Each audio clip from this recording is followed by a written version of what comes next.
So I'm a big fan of Sony headphones, but I never actually got around to reviewing the WH-1000XM4s, despite the fact that they are undoubtedly my most favourite pair of active noise cancellation phones, even now in 2021. And yet they sure as hell ain't cheap at 350 quid, even now months and months after they originally launched, but they are still worth every penny if you're after a pair of premium noise cancelling cans. And so to make up for the fact that I never actually bothered reviewing them in the first place, here is my long-term Sony WH-1000XM4's review. Still a clunky name. Come on Sony, just sort out the naming, please. And for more on the latest and greatest tech, please do subscribe and ding that notifications bell. Cheers! Now first of all, if you're the kind of person like me who'd happily rock a pair of headphones all day long, just block out the rest of the bloody world and get yourself engaged in your own little peace bubble, then you will absolutely love these things because they are so comfortable to wear. You've got plenty of padding around the actual ear cups themselves and plenty up top as well, which is particularly good if you're a slaphead like me. And yeah, the design hasn't really changed up at all from the previous gen, the XM3s, and that's absolutely fine by me because I thought they looked pretty snazzy too.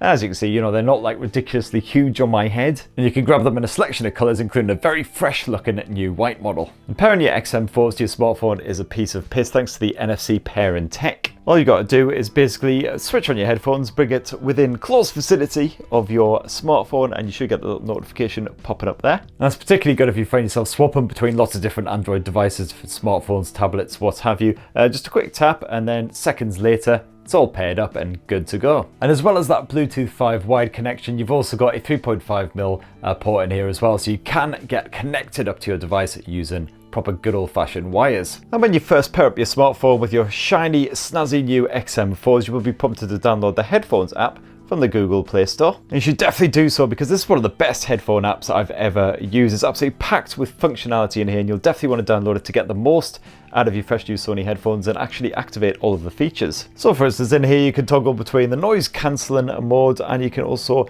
change it up to ambient sound mode if you want to be fully aware of what's going on around you. I would never recommend that because I hear everything. Got lots of features in here which I'll touch on in a bit, like speak to chat and the noise cancelling optimizer. You can choose whether you want the priority to be sound quality or the strength of your Bluetooth connection as well. I found that when I kept it on sound quality preference, then it was generally still a stable connection unless I was in a really busy area, but usually even just like strolling down my local high street, that was absolutely fine, no judders or breakups. And with the XM4s, unlike the previous generation, you now have the option to connect to two different Bluetooth devices at the same time, which is quite handy if you swap between two quite frequently. You don't have to be constantly fiddling about. And inside of Sony's app, you've also got access to the likes of the automatic power off, so the headphones can shut down if they haven't been used for a little while just to preserve battery life. And you can also play around with the actual physical controls. And this can be used to set exactly what that custom button over on the left cup will do. So by default, it will toggle between your ambient noise, your active noise cancellation, and just switching both of those off. But you can, in the app, have it set to call up the Google Assistant or the Alexa Assistant, whichever you prefer. I got to admit, I just left it on that default setting because I quite like being able to quickly toggle between the ANC and the ambient mode. You can kind of do it anyway. If you've got ANC turned on, all you've got to do is press your hand to that right cup, just like you did on the previous generation, and that will suddenly immediately turn on ambient mode so you can hear everything that's going on around you. Great news if an announcement suddenly comes on or somebody starts talking at you. You do have the usual full touch controls here on the right cup as well. I've got to admit though, I found that on the XM4s they weren't quite as good, not quite as reliable as they were on the XM3s for some reason. So as before, you can double tap in order to pause or play your music, although I found some of the time that didn't quite work. It did work most of the time. You just got to learn to do it fairly slowly, so don't try and do it too quick like so. But it's just not as reliable doing it every time. And also I found that the swiping was sometimes a little bit awkward as well. You can swipe forward to skip a track, swipe back in order to go back a track, and you can also swipe up to raise the volume, swipe down to lower the volume, and again I found that didn't work a fair bit at the time. So that's actually my main beef with these Sony headphones, is the fact that the touch controls definitely need improving. And if you don't have that custom button set to call up your smartphone assistant, you can call up the default assistant at least by long pressing on that cup until they pop up, but again, not always 100% reliable. And yeah, this could just me being a cack-handed twat as usual, but I have heard other people having the same problem, so it looks like it's not just me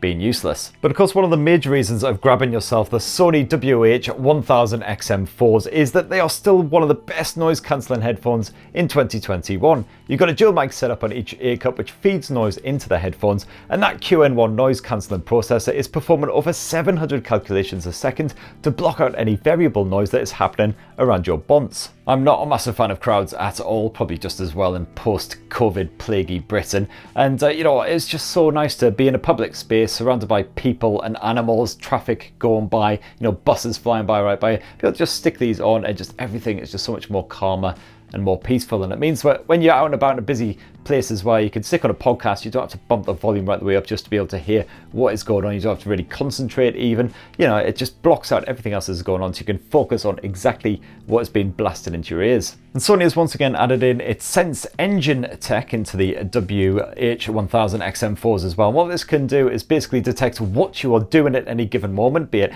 sitting still, walking down a busy high street, and it can change up the ANC/ambient modes settings to match what you're up to. So as an example, if it detects that you are walking down the street, it will turn on the ambient mode so you're actually more aware of your surroundings in case you're, you know, crossing the road and you get flattened by a bus that you simply didn't hear. Which is certainly a nice thought, you know, cheers Sony for looking out for, you know, our life preservation and all that good stuff. But, you know, personally, when I'm out and about, I just prefer having that ANC cranked up to the max, so I don't really use this feature at all. And it is quite a smart feature. You can train it via that app to, you know, to set itself to particular settings in certain locations, for instance, but it just seems a bit too much faff to me. Especially when you can quickly and easily swap between the ANC and the ambient modes with a tap of this button here or by simply doing that. And one of the new features of the XM4s as well is the fact that you've actually got a sensor built into that left cup there just on the inside. You can probably see it. And this just detects whenever you remove the headphones from around your bonds, and it will then automatically pause whatever you're listening to, and then it will auto resume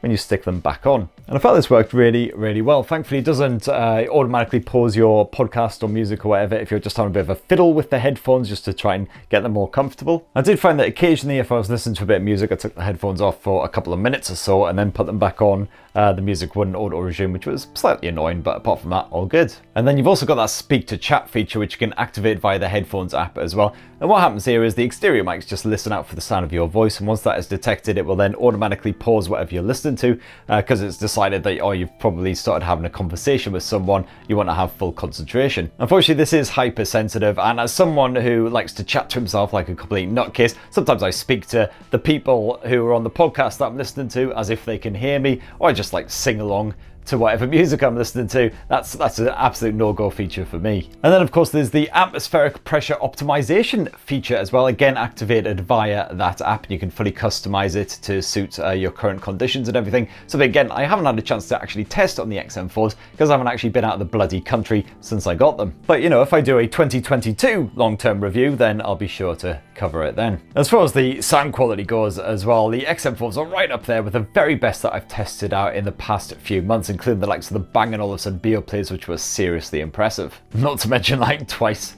the friggin' price. But if you are streaming music from an LDAC supported device, then you'll get impressively close to high-res audio quality over a Bluetooth wireless connection. The level of detail in high-res tracks is just absolutely superb. The highs, the middles, the lows, they're all perfectly covered off. There's not enough praise that I could gush at these things, to be perfectly honest. And if you dive into that app, you've also got access to Sony's usual digital sound enhancement engine feature as well. This case, the DSEE Extreme feature, which can help to bring your crappy old compressed tracks back to life. And the Sony WH-1000XM4 is also one of the few pairs of headphones out there with full support for 360 reality audio via the likes of Deezer. You set this up via the headphones app. You can actually analyze the shape of your ears just by taking pictures of them with your smartphone. Not really sure if that makes a difference at all. And then once you've done that, you can get started with the likes of 360 by Deezer.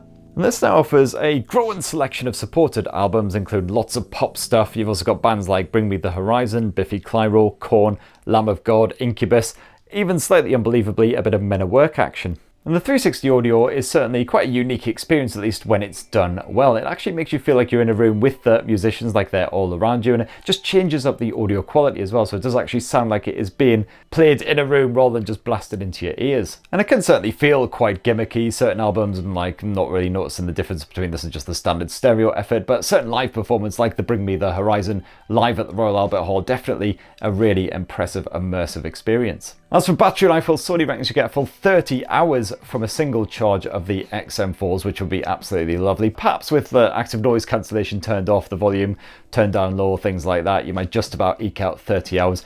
But with the ANC turned on, lots of the other features active as well, I found I tended to get closer to around 20 hours per charge. But the good news is they do charge up nice and quick via that Type-C USB port as well. So just 10-15 minutes of the plug, you'll get hours of use out of them. So that's great news if you're about to rush out the door and you're like, oh bugger, my headphones are dead. And if in doubt, you can always check the battery level via that handy app. So that right there is my long-term review of the Sony WH-1000XM4 headphones in 2021. Still my favourite ANC headphones out there, but as I say, 350 quid, they're certainly not cheap. You're going to want a premium pair of headphones with that strong ANC for this sort of price point. But if you find you can't quite reach up to that, you know what? The XM3s are still absolutely bloody solid headphones, still great ANC, not quite as strong, but almost as good. I actually prefer the touch controls on those ones. You're not losing out on too many features, and you can grab those for about 200 quid these days. So I'd say, you know, if money is a bit tighter, definitely try and get those ones instead. So that's my thoughts anyway, but have you guys been using the XM4s? It'd be great to hear your thoughts down in the comments below as well, your own personal experiences. Can you actually get the touch controls to work better than I can?